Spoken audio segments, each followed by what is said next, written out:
ششم کلمہ رد کفر.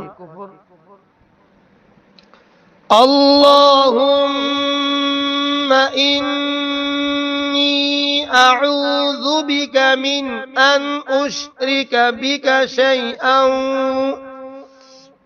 شيئا وأنا أعلم به وأستغفرك لما لا أعلم به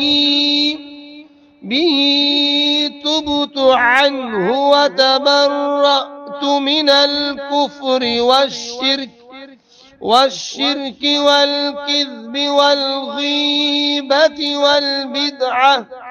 والبدعة والنميمة والفواحش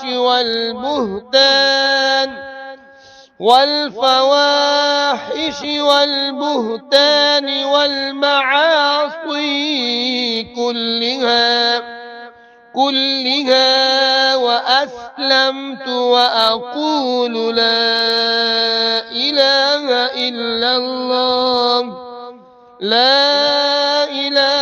إلا الله محمد رسول الله. 6. Kalma Radde Kufr, rejecting disbelief. O Allah, certainly I seek protection in you from that I associate partners with you, anything and I know it. And I seek forgiveness from you, for that I do not know it.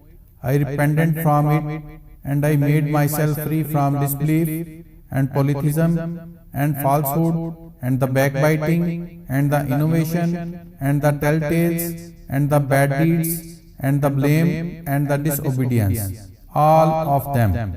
And I converted to Islam, and I say there is none worthy of worship except Allah. Muhammad sallallahu alaihi wasallam is the messenger of Allah.